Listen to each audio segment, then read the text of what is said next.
Hello and welcome to the Garcias. I'm Dennis the Dad, and with me today are... Grace the mommy. Pico the son. And for this episode, we're going to talk about Conquering your anger. conquering your anger. Okay. Siguro you should start by saying why do we get angry? Okay. As the host. Yeah. Okay. I think the reason for being angry is always not having your way. So for me, the simplest way to conquer your anger is to accept the fact that you can't always have your way. Alright, that concludes the show. Like I told you. Parang my mind already immediately goes to like counter examples, like if someone hurts your loved ones, or if people try to physically destroy a building that's important. Ganon. Parang that seems like justified anger. So I guess for example, whatever example, it's always a reflection of not having things done the way you want them done. Like if somebody hurts you, it's you telling them you're not supposed to hurt that person. If somebody destroys a building, you get angry because my idea of how we're supposed to treat or regard this object is this way. And you're not doing it as I think it should be done. And therefore I'm angry. In a way, if you think about it, it's always thinking that my opinion is always better than yours. Yeah. Anger kasi stems from experiencing the world from a lower center. What does that mean? Kasi anger, Lower center. hindi ba anger is really an emotion. Actually, it's an intense emotion.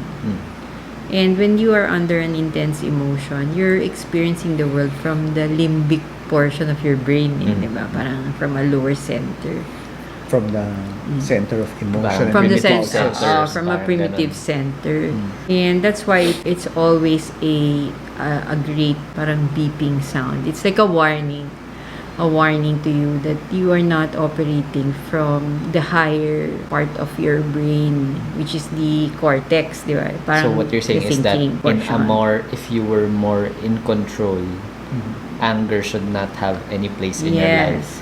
We're not saying that you should not object to anything. That's different. So for example, in your example na may sumira ng building, etc. We're not saying That's don't. okay. Yes. That's not. Parang in any universe, that's not okay, diba? It's not okay. But to respond in anger is to engage a lower part of you and to not get into that part of you that can elucidate better why things should not be done. So not getting angry does not mean that you're not going to correct. Yeah. Diba? Iba yun eh. Pero if you correct in anger, you will get into trouble. Kasi you're working with your passions, with your... And I don't mean the passion na yung passion is your determination. Hindi ganon. It's with this burst of emotion, which is not directed by a higher power. The lower center you're talking about is the limbic portion of the brain is the center that dealing with emotion. So you're saying if you're acting out of anger, the source of your anger is emotion and you're acting on impulse instead of going to a higher center that processes things and allows you to act rationally. A lot of people think when you're not supposed to object to anything. Of course you should. If it's a correct, but you should not do so out of anger. If you feel the heat of that anger, you should not engage. I guess that's why we go to the topic, we go to the question, parang how do you conquer or control your anger? Kasi as you said, it's an emotion. So for example, someone slaps you in the face. The moment that slap happens, parang the adrenaline kicks in, you feel that rage building up inside you, and the usual reaction would be to retaliate. You would either inflict physical harm on the person, you would shout, whatever. And that's something we see every day. But the question would be, like, especially for us, for people who are religious, people who pray, how do you conquer that Kasi the reaction is something you can't, right? When you get slapped, that building up of adrenaline, that feeling of anger, that rage that you want to unleash on the person that did you harm, that's there. But I guess what we can share with whoever's watching is, what do you do with that and how do you deal with it?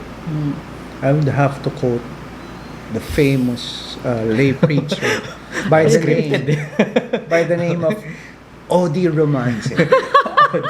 Brother Odi, for some strange reason you're watching. Hello, and thank you for this phrase you've taught us in one of your talks, and it has always helped us. And Brother Odi would say, delay just to pray. In whatever it is you're going to do, most especially if it's going to be emotion based, meaning you're reacting out of emotion. If you think about it, if somebody hurts you out of emotion, somebody acts out of anger to you, and you react with anger, it's an emotion-based action which is reciprocated again by another emotion-based reaction. Whereas if somebody interacts with you based on his emotion, fully charged with the emotion, and you decided to, wait, I'm going to delay reacting and I'll pray, that means from the lower center Mom was talking about, of being plainly based on emotion, you start to say, wait, I'm going to process this emotion. This is how I feel. But then I'll allow my higher center to tell me what's going on and how am I supposed to feel. If it's going to be based on religion or our spirituality or relationship with God, something happens and you react, but you don't do anything.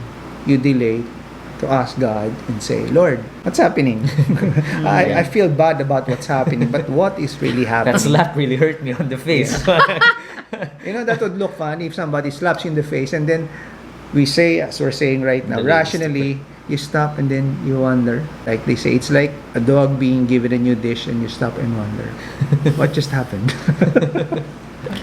I think the beginning of, like Danny says, that's exactly how you do it, di ba?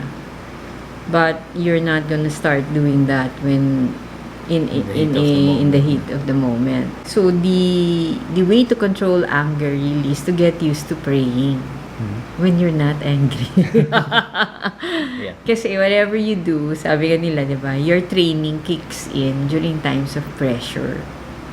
So whatever it is that you are doing during the times of peace,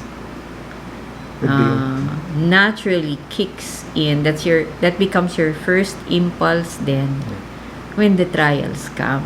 Kaya actually the trials, the difficulties are really, I guess, tests of what you've been doing in your neutral moments. Applications. The applications. Kasi if in times that are not difficult, you are not getting rid of yourself to think about what God wants, then when the trials come, you're not going to be able to do it also.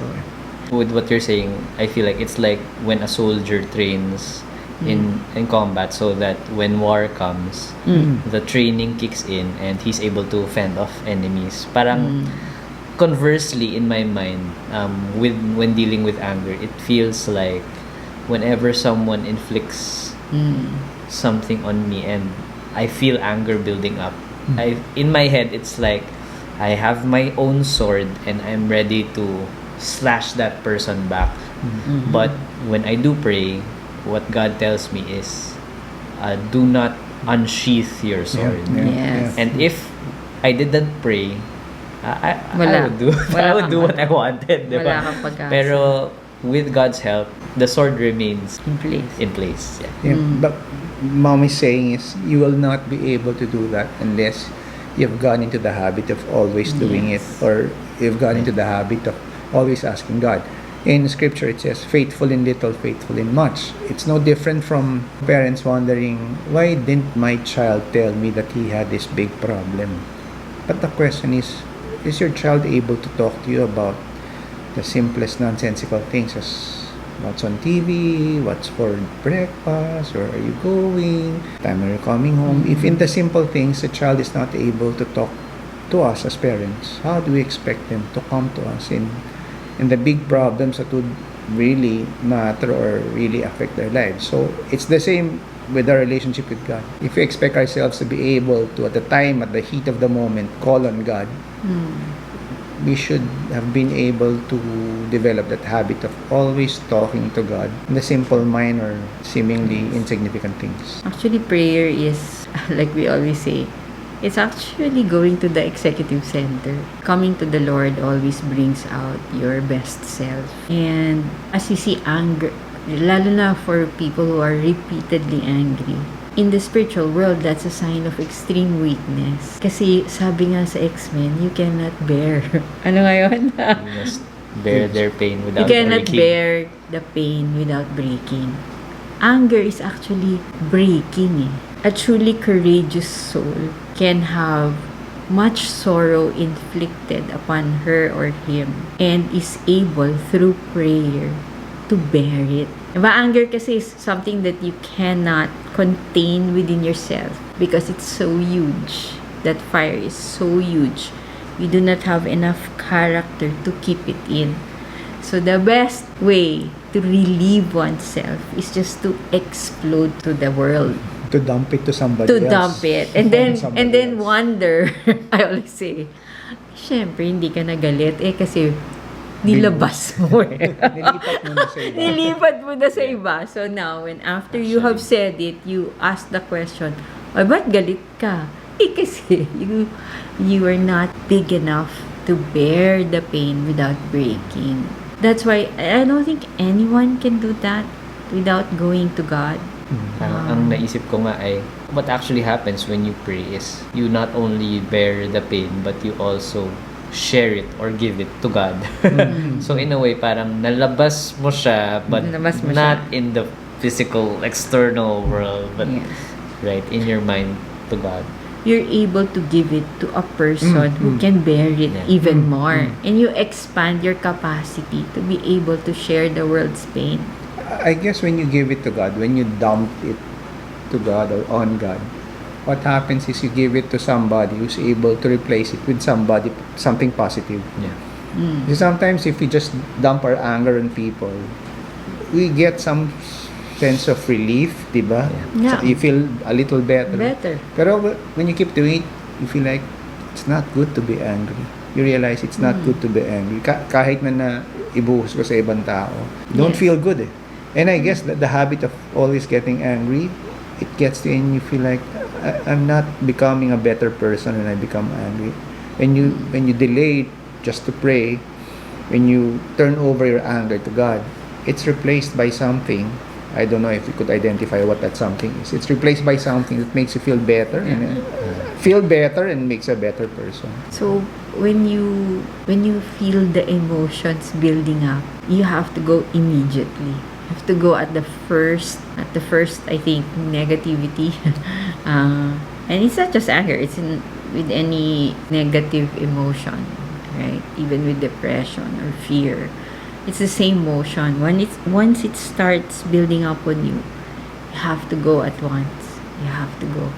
It's easier to plug a hole when it's small rather than when it is already a huge ball of fire. I guess the other thing that turning over the anger to God, delaying just to pray, the other thing that it does is it somehow tells you you're not right all the time. You open yourself to the possibility that maybe the idea of other people is better than what I think is the only way to do things, the right way to do things. When you start getting angry and you stop and allow the Lord to talk to you, you're somehow allowing God to tell you, look, there's a better way of doing it. And you're able to see that when you stop. And in future instances, you're able to say, okay, let's see. Baka naman talagang better yung plano niya or plano ni God than what I always had in mind on how it's supposed to be done, on how things are supposed to turn out. Tsaka makita mo yung point of view niya eh. And if there is a role there for correction, you are able to correct in a way that the other person can receive. Kasi in the end, yun lang naman eh, di ba? You want to be able to correct in the best way that the other person can receive it in love and be able to do it. Kasi kung magko-correct ka, tapos hindi love ang nakikita nung kino-correct mo, na underneath that correction, he or she will not take it. And that's only possible if it's not charged with emotion, which anger always is. Yes. I also like how when you do pray, you kind of break the cycle where if hate is given to you, diba? Parang hate begets hate, but when you pray, that hate can be returned to the person with love. Yes, it breaks And it. that breaks the cycle of parang, if for example, it's a shouting match. Diba? Yeah. At saka you can understand when you're always going to your higher self in God, that when a person is angry, you can begin to have compassion for that person. Kasi underneath every anger is a hurt. You can start understanding it that way. True. You're able to perceive where it's coming from. Yes. You know that line. Where is this coming from? So when you stop, you pause for a moment. You're able to see beyond the actions of the person. You're able to see what's the reason for this external behavior of that person. So you're able to penetrate beyond the surface. Parang sa Love and Respect na first episode natin, akala natin hindi. Diba? The author there says, if a man gets mad, it's usually because you stepped on the respect valve, right? And if a woman gets mad, usually underneath that you have stepped on their love valve. So you're able to see the event for what it truly is when you get inside the person who can really see everything without veils. You will know. You're able to see the truth because you went to the truth. Yes, he's the way, the truth, and the life. I guess that's what it really means when you say Jesus is the way, the truth, and the life. So when things are happening and it becomes very confusing, go to the truth. You seek advice from the truth, and the truth will be revealed to you. This is what's actually happening. This is where this person was very angry is coming from. And then you realize, okay, now I understand. I don't have to react also charged with emotion in anger. On that note, we end today's episode of The Garcias. And thank you. Thank you. Thank you. Ang hirap pala mag-host.